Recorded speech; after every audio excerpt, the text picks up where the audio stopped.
মোমবাতি দিয়ে বাতি জ্বালাইবেন আর অন্ধকার রাস্তা দিয়ে দেখতে দেখতে বেহেশতে ঢুকে যাবেন। সংক্ষেপ কথা কইয়ালে আর বেশি কিছু কইতে পারবেন না। কি কোন আমরা দেশে একটা গান আছে নি, মজিব বাইয়া যাও রে ওকুল দরিয়ার মাঝে আমার বাঙ্গা নাও। আরে বেশ ঠিক বেশ সারছে কামড়া করলো কি? হ্যাঁ, যেমন জান্নাতরা গাব গাছের পাতা যেমন চাইলো গিয়ে দৌড় দিয়ে ছিঁড়ে লইয়া পড়লাম। কি বলতেছে এগুলা? যে মোমবাতি জ্বালাইবে সেল চালাইয়া ব্যস্ত যাবেন গা, ব্যস্তটা যেমন হ্যাঁ বাফের করলে কি না সম্পত্তি।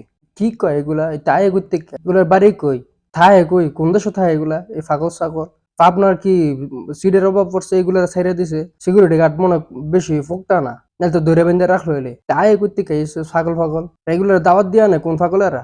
সংক্ষিপ্ত কথা কই দিছে আর লম্বা করে যাচ্ছ না। মোমবাতি জ্বালাইবেন চালা চালাই ব্যস্ত যাইবেন।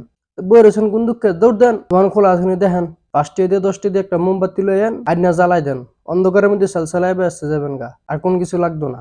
এগুলার কথা কি কইতাম? হ্যাঁ বেলে আবার বলে বক্তা বেলে না, বক্তা নামে তক্তা আবার কি কইতে আছে? গান কইতে আছে স্টেজে বৈশা। এটা ওয়াজের স্টেজ না গানের মঞ্চ এটাই তো বুঝলাম না। গান কইতে আছে বইয়াবে মাঝি বাইয়া যাও। আরে আমি তো পারি না গান। কমেন্ট বক্স খোলা আছে, সবাই কমেন্টের মাধ্যমে আপনাদের মন্তব্য জানিয়ে যাবেন। সবাই ভালো থাকবেন, আমার জন্য দোয়া করবেন। আসসালামু আলাইকুম রাহমাতুল্লাহ।